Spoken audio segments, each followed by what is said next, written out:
Hi there, everyone. Welcome to the Light of Hope channel. Thank you so much for tuning in, for your continued support, and please continue to like, comment on the videos. Your comments keep me going. Please also don't forget to spread the link and help us reach a wider audience.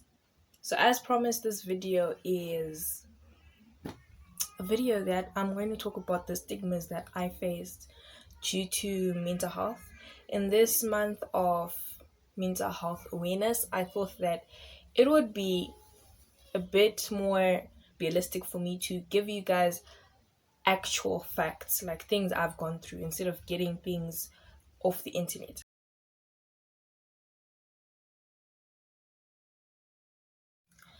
It was in high school and I was in Form 2 or 3, and it was a school counselor. She's amazing. And if you are still in high school and you feel like you want to talk to someone, I would suggest that you actually go to your school counselor. Though, first of all, the first stigma I had to go through was the fact that other students would tell you that ulkuyema. So that's Shona for you're being a big baby, there's nothing that you need to talk about. Why are you even going there? The second one is you're looking for attention, you don't actually need the help. And then after that, you get talking to the counselor, and if it's things that need your parents, they bring your parents in. And my parents weren't really happy because in African culture, nothing that happens in the family is supposed to be revealed. And that's something that hinders a lot of progress in mental health, because now children cannot reach out and talk about their problems because they're told that everything that happens in the family stays in the family, even though it's things that can actually damage the child. And worst of all, I think in all cultures, being seen as someone who is unhappy, has suicidal thoughts, is going through all the symptoms of depression, when your parents seemingly giving you everything, sending you to a good school, a roof over your head, food on the table, clothes to wear, it's ungrateful. And you yourself start to feel unworthy, and you're like, what the hell is wrong with me? Because I am given everything, but there's still something that is missing, and I can't figure out what that is.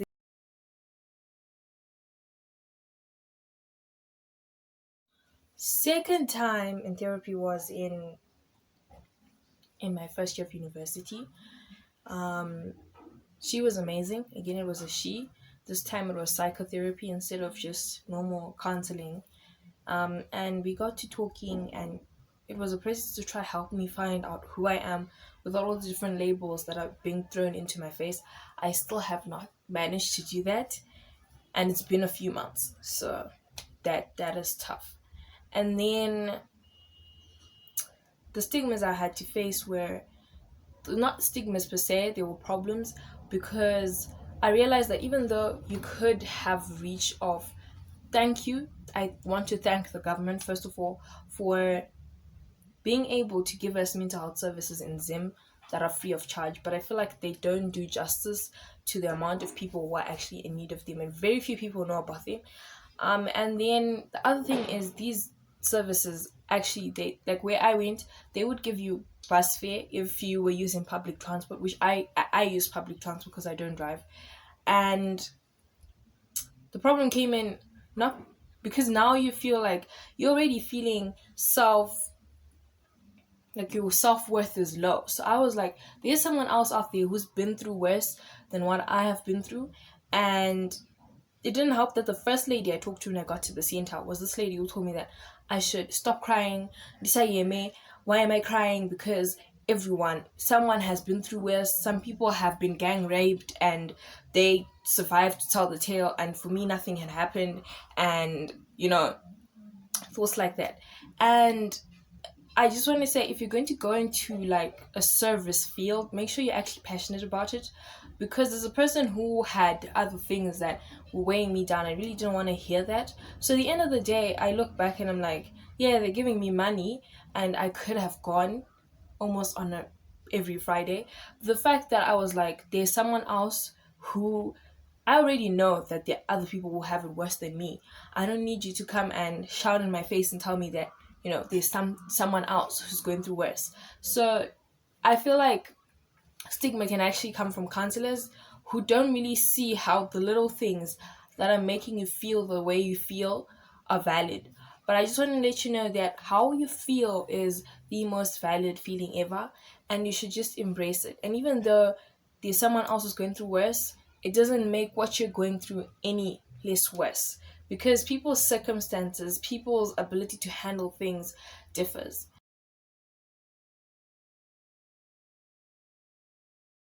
Third time was in university. Again, I had to change universities from after completing a full year of university and move to a completely different university. The pressures were too much for me to handle. And I faced a lot of difficulties and challenges. And if you stick around long enough, maybe I'll have the courage to say them on camera one day. But right now, yeah, that's all you guys are getting. So, and then I think this is why that mental health is mostly diagnosed when you are an adolescent or a young adult, because there are a lot of changes between schools, for work, for attachment, and the like. And then I realized that this time in therapy, I actually needed someone to go with me, because previously, the second time, I've been told that someone else has it worse than you, and that mentality is still with me today. Those words still echo. I see that woman who told me sitting in front of me and saying, "Why the hell are you crying? Pick yourself up and go on," And she's supposed to be a counselor, so I'm like, I don't know what you're doing with your life, but like, if that was a bad day, please don't take it out on me. Um, so this amazing, beautiful, wonderful friend of mine called Eleanor, she has her own channel. It's called Tidda Foundation, or you can watch her videos on Eleanor's Touch. She's into makeup and entrepreneurship. And bless her soul, she set me up with a psychologist. We went for the session together, we talked, and I learned that per counselors, therapists are like financial advisors and personal trainers. They give you tips, pointers, and hold your hand along the way. But you actually have to make the effort to shop for therapy, go the extra mile of doing the activities. And I just didn't do that, because I feel like our lives are not set up for me to take time off and say, I'm going to leave all of my other responsibilities and take 5 hours off because I need to transport myself from school to therapy, from therapy back to school. Then I can focus on school again. I've got lectures from 8 a.m. to 6 p.m. every day, then sports, then practicals as well included. So I will finish my day at 6:30 p.m. and there's actually no place that'll still be open for me to go to therapy. And every lecture is equally important. I need 55% continuous assessment, 80% attendance for me to get into that exam. So I'm really like a rule person. I like to stick to the rules because I'm not going to take chances. And I feel like people don't understand that mental health is what makes up a human being as a whole. We are given time to eat, play, go for sports, go to church, but no one actually gives time to say, okay, for those who need mental health problems checked, here's your time. So I know that will probably not change, and I need to start making effort and taking care of myself and showing up for therapy. But what I'm just saying is, you need to make time for your mental health. It's going to be difficult, it's going to be hard, and not a lot of people are going to understand, because I can't really walk up to a lecturer and say, so I'm going to miss your lecture because every 2 weeks I need to go for therapy. They'll look at you and be like, dude, you're fine. And worse off, it's in Zim again. So there's that whole thing where no one actually needs therapy. It's just a thing for the white people and the rich people that have so many problems already.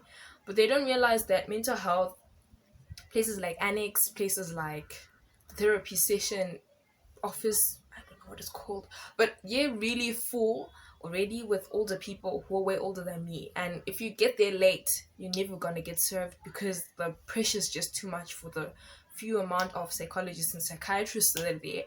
And I think that more needs to be done and put a little extra. I did a little research on stigmas that male people face in regards to mental health. And it's really sad that, especially African men, you're told to be so masculine that you don't have time to air out your emotions, and the people who you look up to, as who's supposed to be your mentors, like your dad, your uncles, they aren't really in the picture, or you've got strained relationships with them. And so when you face these problems, you really don't have anyone else to turn to, and that is a major problem, because now you're left to deal with all these things by yourself.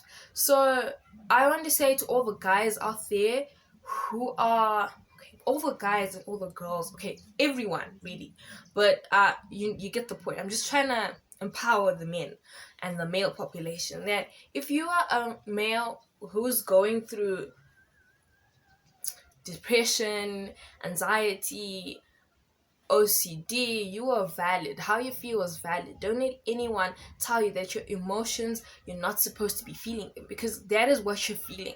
You need to learn to embrace them. You need to start looking for ways to deal with it, because if you don't deal with it now, this is why as young people we're told don't get into relationships, because all your baggage then goes onto the other person. So imagine you get into a relationship and you are depressed, and now this person has to deal with your constant mood changes and all that, and that's really hard. So you guys, I just want to tell you to hang in there, be strong, and this video is just to let people know that if whatever you're going through, you're not alone, and your feelings are valid, they're important, they're yours. So you need to own them and find a way to make it work. So in the next video, I'm going to try give you guys pointers and just a rundown of the most common mental health disorders that are out there.